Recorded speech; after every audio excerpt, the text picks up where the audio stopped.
Welcome to the chapter Reading and Making Maps. We know that a map is a visual representation of an entire area or a part of an area, typically represented on a flat surface.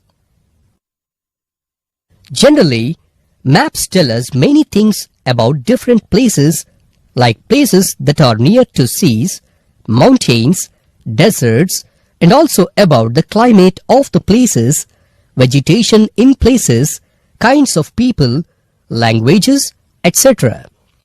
Do you know that there exist multiple maps for multiple uses? To get all the information of a place, we need to refer many types of maps like physical maps, political maps, historical maps, etc.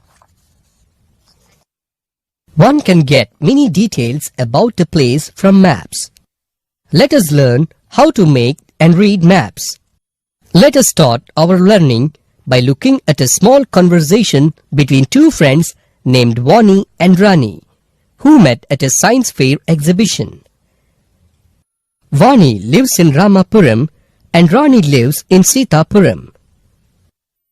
One fine day, Vani and Rani met at a science fair exhibition at Kottapalli, and they both became good friends. Rani thought of visiting Vani's house someday, but she does not know the address of Vani's house from bus stand. So, Rani wrote a letter asking the route map of Vani's house. Then, Vani prepared a sketch map of the way to her house and sent the details of the map to Rani. Now, let us go through the conversation of Vani and Rani after Rani reaches Vani's house. Hi Rani, how was the journey? Oh Vani, I am tired. You have given the sketch map of your house, but you did not mention the distance in that sketch map. Your house is too far, and if I had known that before, I would have taken an auto.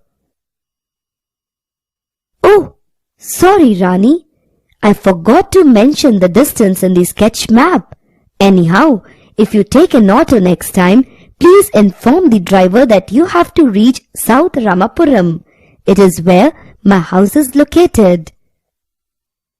South Ramapuram? How can I find the south or north of Ramapuram? Hey, it is very simple. My house is located in the south of the village and the opposite side is north. By the way, have you heard about directions and do you know how to find directions in a place? Directions? No, Vani. I don't know anything about directions. Can you please explain me?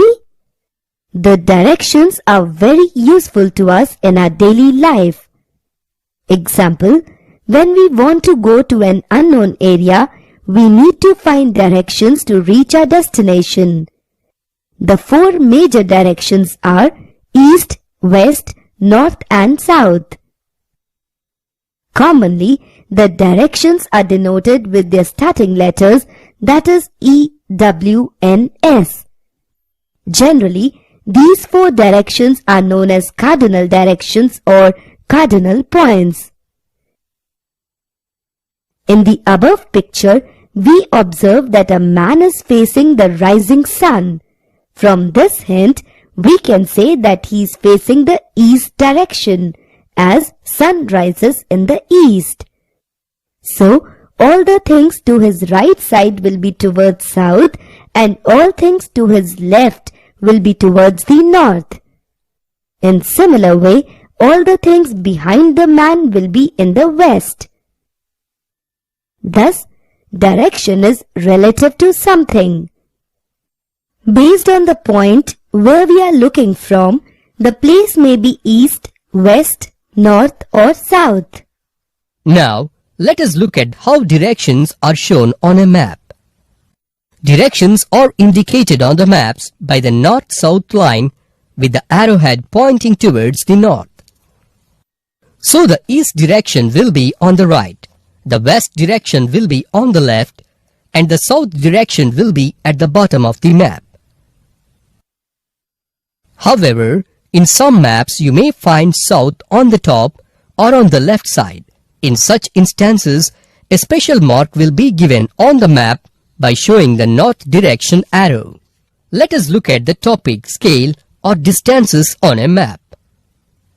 In order to know how to show the scale or distance on a map, let us take an example of a bridge. Consider a bridge on which there are exactly 6 lamp posts. These lamp posts are placed at equal distance, and the distance between each lamp post is 100 meters. Thus, the total length of the bridge is 500 meters.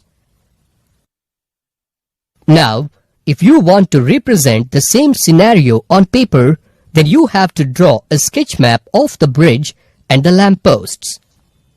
While drawing the sketch, the lamp posts must be drawn at equal distances, and if you give the distance between each lamp post as 5 centimeters, then the length of the bridge on paper will be 25 centimeters. Therefore, the sketch on paper will be very much smaller than that of the actual bridge. The same concept is applied in scale of maps. Through the whole concept, we know that scale is used to show the actual distance on the ground in a reduced manner on a map. Thus, one can find out the actual distances between places using the scale on the maps. In our example, the relation between the distance on the bridge and in the sketch is as shown on the screen. Note: a scale is the ratio between the distance on the map and the actual distance on the ground. Let us learn about symbols briefly. A map is a compact representation of the real world, and map symbols are used to denote real objects. Both shapes and colors are used for symbols on maps to identify or denote easily. Generally, we observe colors on a map, and these colors on map cover larger areas like green, forest area, blue, waterways. A person can understand the map clearly with the help of map legend, and it is called as key to all the symbols that are used on a map. In map legend, we see the meanings of the symbols mentioned on the map. Let us know about the symbols used in maps in detail. We all know that maps are too small for us to draw pictures of the required things shown on them. For example, we cannot draw the real temple or a house as it needs more space on the map. So, with the help of symbols, we can show the required things on a map. Common symbols called conventional symbols are also used in maps.